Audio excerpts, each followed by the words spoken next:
Good afternoon, everyone. Welcome to Atta's latest webinar. Before we start, I just like to make a quick reminder to newcomers and also our avid listeners who've come into the webinars before that we have a Q&A box at the bottom of the screen where you can post any questions that you have during and after the webinar. I will then read those out to John, who's presenting today at the end of the webinar, and he can answer any of the questions that you might have. You will also receive a copy of the recording at the end, so if there's any bits that are unclear or any further questions that you would like to ask, you'll be sent a copy of this, and I will also include John's email on the, John's email address on the email. So without further ado, this afternoon's webinar is about Serengeti Balloon Safaris and their new locations, and it will be presented by John Corse. John has extensive experience in the tourism sector in Africa, and he's currently the Managing Director of Serengeti Balloon Safaris. He is also currently a member of the Atta Advisory Board. So John, over to you. Thank you very much, Sally. Good afternoon, everybody, assuming it's afternoon wherever you are. I'm going to give you a short description of Serengeti Balloon Safaris, the company, and the experience that we offer your guests, and then some administrative details, and a few short slides on some of our new locations and places where we can fly your guests. Firstly, Serengeti Balloon Safaris is quite an old company. It was started in 1989 by two Englishmen who are now in their 70s. One was one of the first balloon pilots in the Masai Mara, and the other was a sometime safari guide. He was also a camp manager for Serena in the 1970s. And through a chance meeting, they decided to embark on the administrative burden that was trying to persuade Tanzania that balloon safaris would be a great thing to do. And after those early years, they became busier and busier and developed what we now have today, where we are flying up to 17,000 passengers a year. The reason I'm banging on about all of this is really just to say that we are an extremely experienced balloon safaris company. So what is the guest experience that we offer? Well, the first thing you need to know is that we are the ones who will collect your passengers from their camp or lodge in the very early morning. And the reason why we do that is twofold. Firstly, because Serengeti National Park does not allow night driving except for the balloon companies, in order that they can keep some control over their nighttime security. And the second reason is that quite often we find not everyone in the car or in the group wants to do a balloon safari for one reason or another.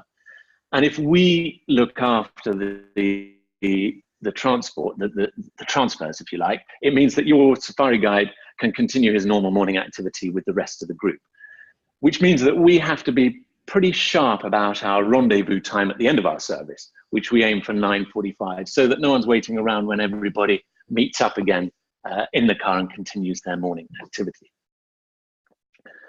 So we will meet in the dark of a Serengeti pre-dawn somewhere that has been pre-arranged between our team and the safari guide who's driving your guests.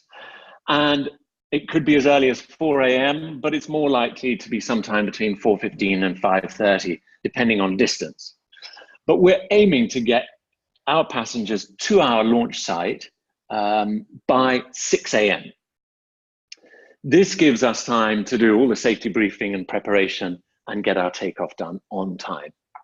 So once everybody has arrived at their correct balloon, the first thing they'll do is the pilot will introduce himself and then carry out a safety briefing. This lasts approximately 10 minutes and we'll go through all the safety aspects of the balloon flight whilst the balloon is on its side and quiet and the envelope is deflated. One of the other things that we'll do, which is unusual for a balloon safari company, but it's very important to the way we manage our safety, is we'll make everyone wear a safety belt. This is a webbing waist belt with a steel D-ring on it, which will clip to a webbing strap from the floor of the basket.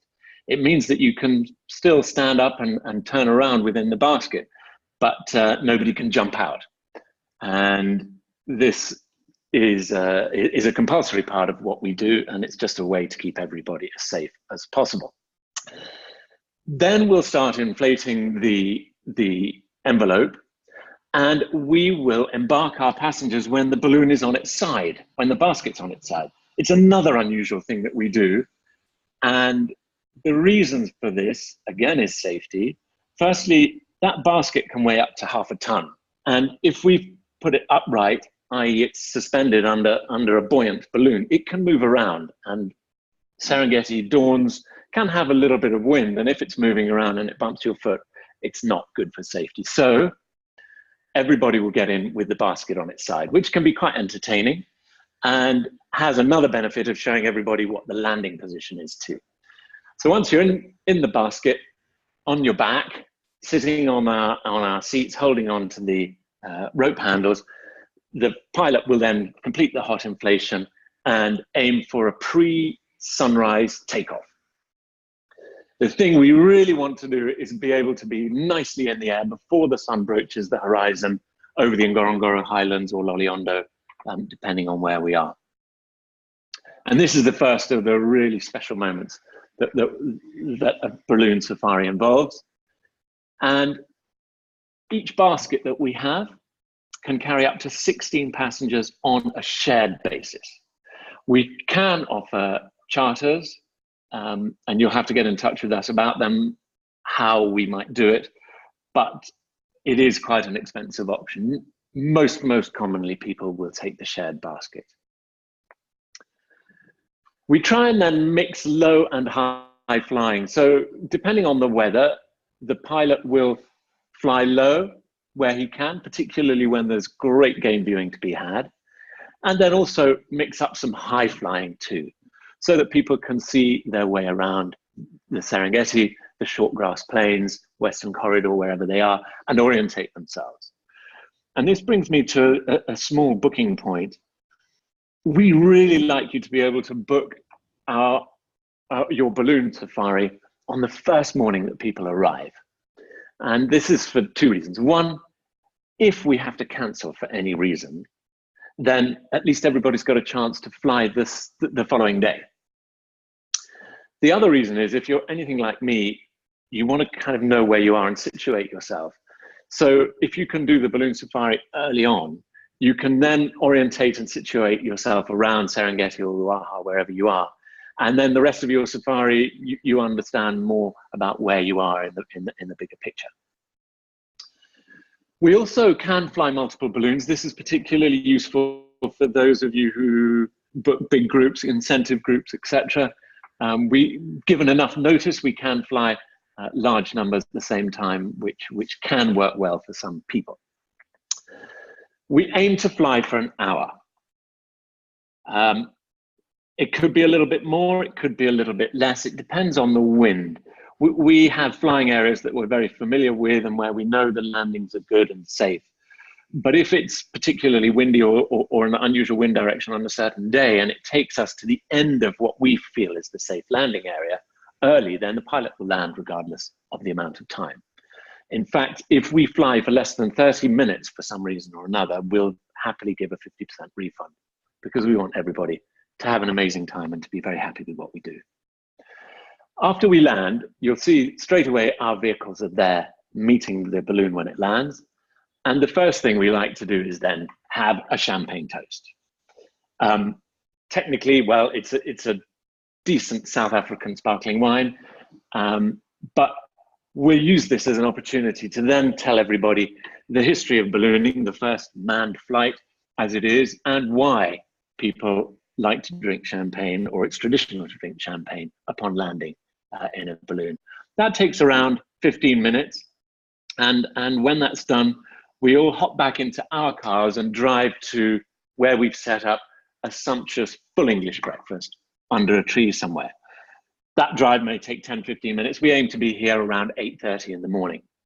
And we will serve you tea, coffee, fruit juice, more champagne, fruit, rolls, and then the full English breakfast, which is scrambled egg, bacon, sausage, tomato, baked beans, mushrooms, and fried potatoes. And more tea and coffee, And we're there for approximately an hour before we hop back into the cars again and we drive to the rendezvous point.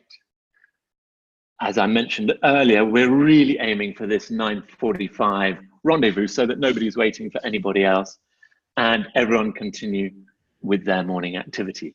It also means that if people are flying out that day, 9:45 is before most of the scheduled flights will depart from Serengeti or Ruaha. So if needs be, people can even fly on their last day, but as I mentioned earlier, not absolutely recommended. And that is the end of our service. So now on to a few technical details. We'll start with Serengeti. Serengeti has been split by the management into 5 zones. Currently, we operate in Central Serengeti, Western, and Southern. So I'll start with Central. This is where we fly throughout the year. And the RAT rate is $599, including VAT, and the ballooning fee, which is charged by Serengeti National Park. But it does not include the park entry fee or concession fees or anything else. We will collect from all the camps and lodges in Central Serengeti. I've listed most of them, but a number are being built or being opened around this time, so my list is not comprehensive. But suffice to say, anywhere within Central Serengeti, and including the camps on the road out to Port Ikoma in the Rabanda area, we'll collect from all of those camps and bring your passengers to our launch site from there. Western Serengeti, which is what our pilots always say is the very best flight we do down the Great River. This is seasonal and operates from the 1st of June to the 15th of October. For the same price, it's exactly the same as Central Serengeti. And we'll collect from all the camps and lodges within the Western zone.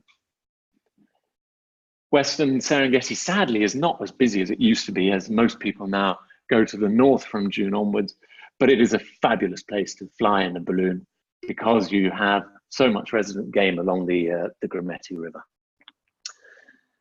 Then Southern Serengeti. Now this is one of our new products and a certain bit of complexity, but also it's created some convenience. As I'm sure all of you know, around the Ndutu area, which I'll just point out with my pen, is here. Sorry, my pen's gone. There's my pen. Around the Ndutu area, you can see there's a very complicated border between Ngorongoro Conservation Area to the southeast and Serengeti to the northeast, with this big triangle up towards Hidden Valley here and a little complicated border around the lakes where Ndutu is. Previously, we've only ever been able to fly on the Serengeti side of Ndutu, which has meant that if you're staying on the Ngorongoro side of Ndutu, you have to pay Serengeti entry fees in order to do a balloon safari. Well, as of the 20th of December last year, not anymore.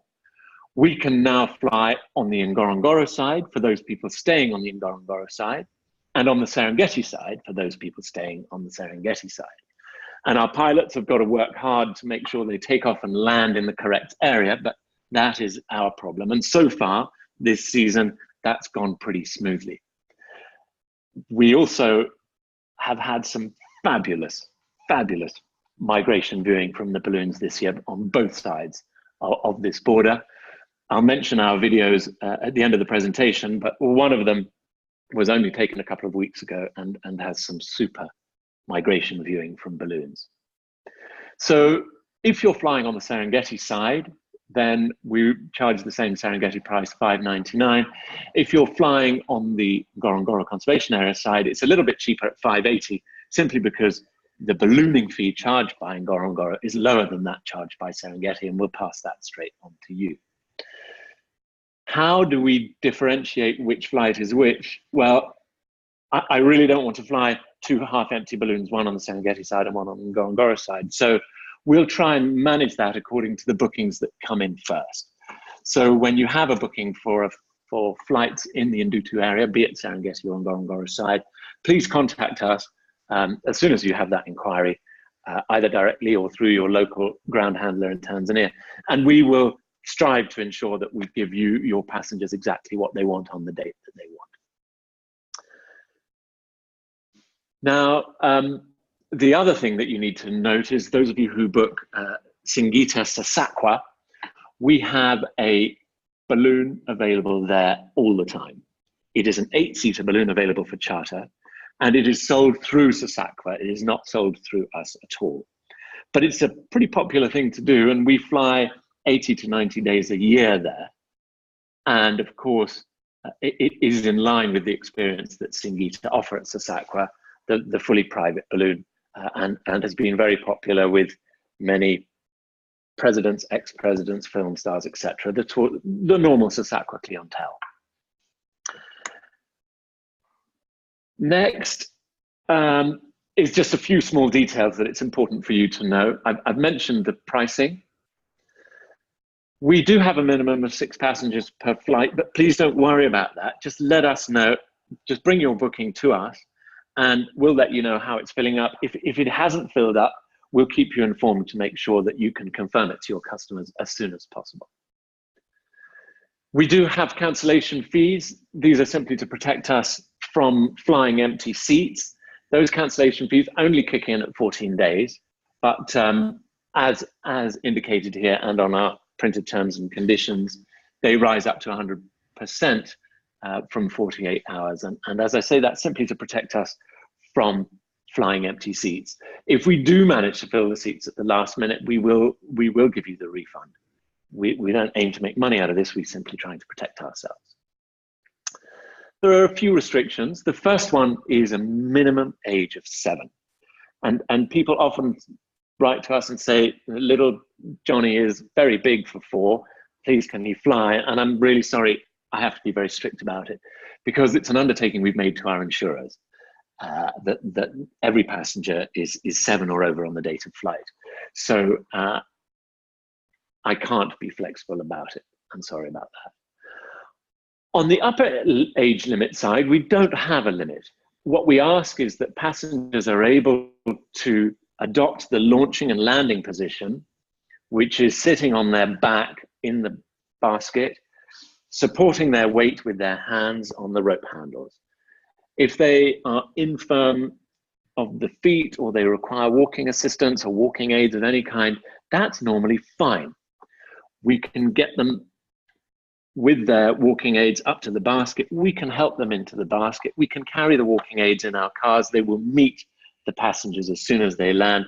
And we have plenty of staff on hand to lift people out of the balloon, help them out, and get them back onto their feet or their walking aids. The only important thing is that they can adopt the launching and landing position on their own. We do have a passenger weight maximum. It's an aircraft, it's got to be able to fly. So we do have a 120 kg maximum. And if people are heavier than that, we ask that they buy 2 seats so that we can book 2 seats for them and we don't overload the balloon. It also is to help other passengers so that we don't squish them in the respective compartments. So there's a bit more space when passengers are bigger. But with a minimum of 10 people, we can fly anywhere out of season. Just call us. We'll really try it if we can to give you what you want. We just need enough passengers to make it worthwhile. Now, we started a new product at the end of during last dry season. That is Ruaha Balloon Safaris. Ruaha is one of the absolute hidden gems of Tanzania. It's now the biggest national park in the country, and it is a fantastic place to visit if you don't know it. Particularly good for those of your customers who might have been on safari in Eastern or Southern Africa before, and they want to find something that's a little bit more off the beaten track, a little bit more specialized. Ruaha is a really good place to offer them. So we have one 12-man balloon in Ruaha from the middle of June through to October. And the service that we offer is effectively exactly the same as that which I've described for Serengeti, but in Ruaha, in this gorgeous scenery of baobabs and dry country, the Ruaha River, which we can fly over. And what we found is that the weather there is very different. So we can fly what a balloonist might call an Albuquerque box, which means that we can take off on the southern bank of the Ruaha River and fly in a we take off on the north bank of the Ruaha and fly in a southeasterly direction across the river. And then we can climb and return almost to where we started and then descend slightly further downstream, cross the river further downstream. And we end up describing a kind of a helix for the hour's flight that we do, which is wonderful because the river is where a lot of the wildlife action is, and it makes for gorgeous flying. We found a lovely baobab that we can enjoy the shade of for our breakfast, and we can collect passengers from almost all of the camps in Ruaha. We will collect from Ngorongoro, for example, but it's quite a long way. It means a very early start and needs to definitely come with a health warning because it might need a 3:30 start. But otherwise, all the camps that we've listed there, no problem at all. We can collect passengers from there. And we've identified a good rendezvous point at the Hondo Hondo picnic site on the river where to rendezvous with the drivers and guides from the camps and lodges, and people can continue with their Ruaha safari from there. That brings to an end the presentation. On the email that will be sent by Sally in the next day or so, I'll give you links to some videos. Having tested earlier in the week, videos just don't work over this connection. It becomes too blocky, and they are fabulous videos. So I'd rather give you the link so that you can enjoy them in your own time with better internet connections than I can offer from here. But please do, they're just, one's 1.5 minutes long, the other's 2 minutes long. Do check them out, enjoy them. If you want to use them for your own marketing, you're very welcome. If you want to co-brand them with us, again, you're very welcome. They're great marketing tools and we'd love you to be able to use them as much as possible. If you want to use them, just let me know. I've got various different formats I can offer you depending on sizes and internet connections. And the same goes with other media photos. We've got a lovely photo collection. If you like photos, just let me know. And the last thing I wanted to just say is that Tony, one of our founders, will be there at ITB in the week after next. So do come and see him. He'll be on the Tanzania stand, or book with me an appointment to see him. Let him tell you some stories if you've got the time, or if you've got any questions or want to know more about what we do, please have a chat with Tony. That's the end of my presentation, and I'm ready for any questions. Thanks very much, John. I feel like I've definitely learned a lot this afternoon. I'm sure other people have too. Yeah, as John said, if anyone has any questions, please do type them in the Q&A box. So we've got one from Sally, and she says, please include Namali Central Serengeti to your list of camps. Thank you. We actively promote SBS. Is it included? Great, thank you. I will do Namali, and hopefully soon the new Ruaha Namali will add too. So thank you. Yes, I will do that. And sorry it's not in already. I've actually got a question, John. So in your sort of presentation at the beginning and in the title, you've hinted at this new location, but you haven't really mentioned it. And I was wondering if you could give us any more information on that. That's a good question. I have been approached by many operators to include another location in the areas that we fly. I need to get permission to do this, and I've been working hard at doing so, but I don't have a piece of paper in my hand, so I'm sorry I cannot reveal what that is yet. But as soon as I do, I will let everybody know. Very good. So another question from Sally. She says, can guests from the Kogatenda area fly with you? Not currently. There is another company which is authorized by Tanaka to fly in North Serengeti, but please watch this space. Does anyone else have any more questions? I'll just give it a few seconds and we'll see. John, I have plenty more, but they're not really tourism related, so I think I'll leave mine. Okay, we have one from Daniela. How many baskets do you have in total in the Serengeti? Depending on the seasons, we have between 8 and 10. We have quite a robust attitude to safety, so we retire our balloons well before they reach the end of their lifespan. So that number is actually quite a moving target. Every year we are buying and retiring balloons. So we're aiming for around 9, but the real number is the number of passengers. So, sorry, the number of pilots. So in high season, we can have up to 8 pilots in the Serengeti ecosystem, and 1 in Ruaha. Then in very low season, the pilots will go on leave or they'll be flying in other parts of the world, so we can reduce down to as few as 2. But we manage as well as we can according to the number of bookings we have. So it's anywhere between 2 and 9, depending on the seasons. Thanks, John. A very quick one. Are you able to fly a balloon? Are you a pilot? I am a fixed wing pilot. I have done some of my ballooning qualifications. I've done all my theory and I've done some flying training in Spain with one of our manufacturers, but that is not to become a commercial pilot, because to be a good commercial pilot, you need to be flying every day. It's a real skill, experience-based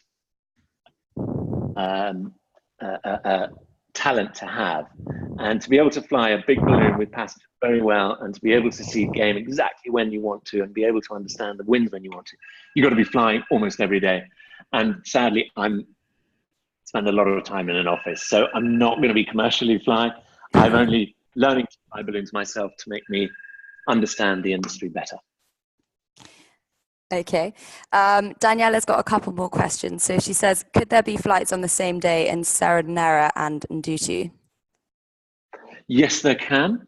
At this time of year, we're flying 1 or 2 balloons in the Ndutu area almost every morning, and 1 or 2 or 3 balloons in Serengeti every morning. So certainly we can fly concurrently. And then just further to that, a question from Daniel, who says he missed a bit in the middle. Where is the launch spot in central Serengeti, and how far from Serengeti? Our central launch site is at Maasai Koppies. It's about a 15-minute drive from the Serengeti airstrip, or a 20 to 25-minute drive from the Serengeti center, the visitor center area. Thanks, John. Does anybody else have any further questions? Okay, I think we'll end the webinar there. If anyone does have any more questions afterwards that they think of, I will include John's email on the email that I'm sending out later this afternoon. Please do watch the videos. I watched them yesterday and they're fantastic. Otherwise, thank you all for attending, and hopefully see you at the next webinar. Many thanks to you all. Bye-bye.